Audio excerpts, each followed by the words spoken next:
इस प्रेम की चर्चा साहब कबीर करते हैं। प्रेम पाठ का चोलना पहिर कबीरू नाच, पानिप दिन हो तासु को जो तन मन बोले साच। प्रेम पति पत्नी में प्रेम है, अगर पति पत्नी में प्रेम हो जाए तो एक भी बच्चा पैदा नहीं होगा, वासना जल जाएगा, वहीं पर खत्म हो जाएगा। हर जगह यहाँ प्यार है, पति पत्नी में देह का मिलन है, आत्मा का मिलन नहीं है। तुरंत दोनों में खूब प्रेम मोहब्बत होगा और तुरंत में गाली गलौज और तुरंत में मुंह फुलौवर शुरू हो जाएगा। कहीं प्रेम नहीं है। इस प्रेम को साहब कबीर टटोलते हैं। प्रेम कहाँ है? एक दो साधु जा रहे थे सत्संग में और सामने एक नहर, यही जेठ का महीना, पानी बारिश नहीं हुई, लेकिन सत्संग में दोनों संत जी जा रहे थे। हल्की बारिश हुई, कहीं कहीं थोड़ा थोड़ा पानी लग गया और दो मिर्गा मरा हुआ था नदी में। तो एक संत जी ने संत जी से कहा कि संत जी, पानी है प्यासे नहीं, न कोई मारा तीर, जख्म कहीं दिखता नहीं, कैसे तजा शरीर। ए संत जी, पानी तो नदी में है, लगता है मिर्गा प्यास से नहीं मरा और किसी व्याधा ने तीर भी नहीं मारा, इसलिए कि बदन में कहीं जख्म नहीं है। दोनों मिर्गा मरा कैसे? दूसरे संत जी ने जवाब दिया, पानी थोड़ा स्नेह घना, लगा प्रेम का बाण, तू पी करते करते दोनों तजा परान। कहा कि ये संत जी, पानी तो नदी में था, लेकिन एक मिर्गा के पीने लायक, दोनों के लायक नहीं था। एक मिर्गा कहता था अपने साथी से, रे भाई तू पी के बच जाओ, मैं मर जाता हूं। दूसरा मिर्गा कहा, ऐसा नहीं होगा, तू पी के बचो, मैं मरूंगा। इसका नाम प्रेम है, और प्रेम में दोनों मिर्गा मर गया, अब पानी पड़ा रह गया। इसका नाम प्रेम है। ये सब पति पत्नी के बीच जो मोहब्बत है, जो प्यार है, उसको लोग प्रेम कह रहा है। There are great difference is prem and pyaar. प्रेम और प्यार में धरती आसमान का अंतर है। प्यार हुआ लैला मजनू में, और प्रेम हुआ सेबरी और राम में। ये प्रेम है। तो अगर आप मनुष्य हैं, अगर आप मानव हैं, अगर आप आदमी हैं, तो आदमी से आपका प्रेम है क्या? अगर प्रेम नहीं है तो आप पशु हैं, केवल रूप आपका मनुष्य का है, आप पशुवत जीवन बिता रहे हैं। साहब कबीर कहे, नर पशु, इन नर वाला इसका आकार है शरीर का, लेकिन चाल बिल्कुल पशु वाला है।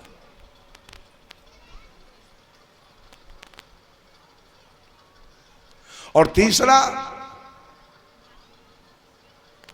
जितने भी प्राणी मात्र मानव जोनी से नीचे की खानी में रहने वाले जितने भी पशु पक्षी कीड़ा मकोड़ा है, वो भोग जोनी में पड़े हैं, वो दया के पात्र हैं, वो करुणा के पात्र हैं। अगर पशु पक्षी कीड़ा मकोड़ा पर अगर आप दया रखते हैं तो आप मनुष्य हैं, और नहीं तो मनुष्य के रूप में आप पशु हैं, उसको काट काट के खा रहे हैं।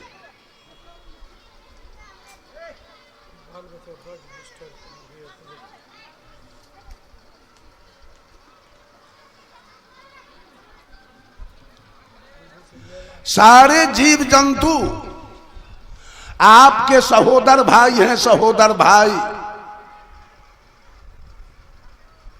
एक पिता के 7 पुत्र है। कोई डॉक्टर हो गया, कोई इंजीनियर हो गया, कोई कलेक्टर हो गया, कोई दुकानदारी कर रहा है, कोई खेती कर रहा है, कोई मवेशी पाल रहा है, कोई मजदूरी कर रहा है।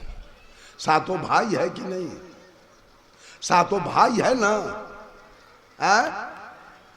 भाई होगा ना सातों, अपना अपना कर्म से सातों सात प्रकार का हो गया, लेकिन है सातों एक ही मां के गर्भ से सातों भाई आया। उसी प्रकार से जितने भी जीव मात्र धरती पर हैं वो सब आपका सहोदर भाई है, लेकिन अपना अपना कर्मानुसार कोई मर्द वाला शरीर पाया है, कोई औरत वाला शरीर पाया है, कोई गाय वाला शरीर पाया है। साहब कबीर कहते हैं, अरे अजब जोला है चादर बीनी सूत करम के तानी, सूरत निरत के भरनी दिना तब सबके मन मानी, चादर हो गई बहुत पुरानी। अब तू सोच समझ अभिमानी, चादर हो गई बहुत पुरानी। सबका चादर इसी दिघौन गांव में किसी का पक्का का मकान है, किसी का दुमहला है, किसी का 3 महला है, किसी का एस्बेस्टस है, किसी का टीन का चदरा है, किसी का खपरा है, किसी का फूस है। और सब घर में रहने वाला कौन है? फूस के घर में कौन रहता है? चोर। फूस के घर में बेईमान रहता है क्या? उसमें भी इंसान रहता है। अब पक्का के घर में उसमें भी इंसान, और खपरा में भी इंसान। जिसके पास जितना पूंजी है वैसा घर बनाया है, उसी घर में रह दिन काट रहा है। वैसे जीव के कर्म रूपी जैसा पूंजी वैसा मकान मिला। आपको मर्द वाला मिला, इनको औरत वाला मकान मिला। किसी को विशाल हाथी वाला मकान मिला, किसी को छोटा सा चींटी वाला मकान मिला। सब मकान और सब घट में रहने वाला इंसान। चींटी वाला घर में कौन रहता है? सांप वाला घर में कौन रहता है? कुत्ता वाला घर में कौन रहता है? औरत वाली घर में कौन रहता है? सब घर में वही आत्मा, वही इंसान है। वो दया का पात्र है। आपके पास ज्ञान ज्यादा है, उन पर दया रखते हैं तो आप मानव हैं, और नहीं तो आप चंडाल हैं। आप मनुष्य के रूप में पशु हैं, आप मनुष्य के रूप में पक्षी। हंस को किसने मारा था? हंस को देवव्रत ने मारा। और हंस जब गिरा तो सिद्धार्थ गौतम ने हंस को देवव्रत ने मारा, और हंस को सिद्धार्थ गौतम ने बचा लिया। अपने गोद में उठाकर धीरे से उसका तीर खींच दिया। अब मलहम पट्टी करके सिद्धार्थ गौतम गोद में हंस को रखे हुए थे। हंस थर थर डर से कांप रहा था। इतने में देवव्रत दौड़ते आया, कहा भैया ये हंस मेरा है, मैंने इसको तीर मार के गिराया है, हंस मुझको दे दो। सिद्धार्थ गौतम ने कहा भैया मारने वाले से बचाने वाले का अधिकार ज्यादा है। मैंने इस हंस को बचाया है, मैं हंस आपको नहीं दूंगा। दोनों चचेरा भाई थे, दोनों में झंझट होने लगा। सिद्धार्थ गौतम ने कहा ठीक है, पंचायती करवा लो कि हंस किसका होगा। पंच किसको माना गया? सिद्धार्थ गौतम के पिताजी राजा सुद्धोधन को पंच मनोनीत किया गया। सुद्धोधन ने देखा अगर बेटा के तरफ मैं बोलता हूं तो इधर से भतीजा कहेगा बड़ा पप्पा बेटे के तरफ भाग गया।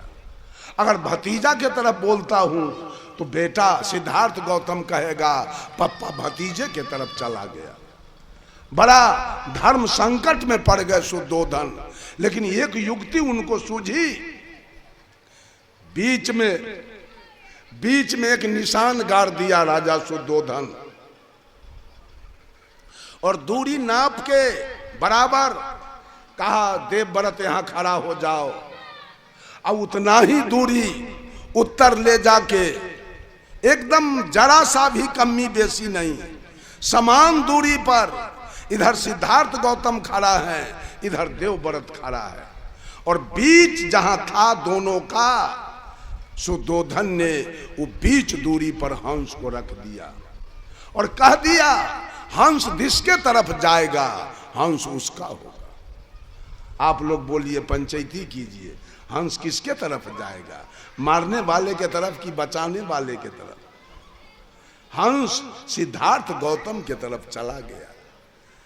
भर पजा पकड़ लिया सिद्धार्थ गौतम हंस को, ताली बज गई, सिद्धार्थ गौतम का डिग्री हो गया। ये सारे जीव आपके सहोदर भाई हैं जिसको आप मार के खाते हैं, जिसको आप पोस पोस के कटवाते हैं। एक बात मैं खुले मन से कहना चाहता हूं, मैं बकरकट्टा के यहाँ खाना नहीं चाहता हूं, लेकिन आज धोखा से यहाँ का आदमी हमको बकरकट्टा के यहाँ खिला दिया है। ये बात समझ लीजिए। बकरकट्टा का अन्न मैं लेना नहीं चाहता हूं, उसका विदाई मैं लेना नहीं चाहता हूं, उसका किसी तरह का कुछ मैं लेना नहीं चाहता, चूंकि ये शिकारी है और शिकार पालता है। उसको कबीरपंथी कौन कह दिया? वो साधु कैसे हो गया बकरकट्टा? उसके दिल में दया नहीं है, वो चंडाल है, वो कसाई है, और उसका अन्न हमको खिलाया।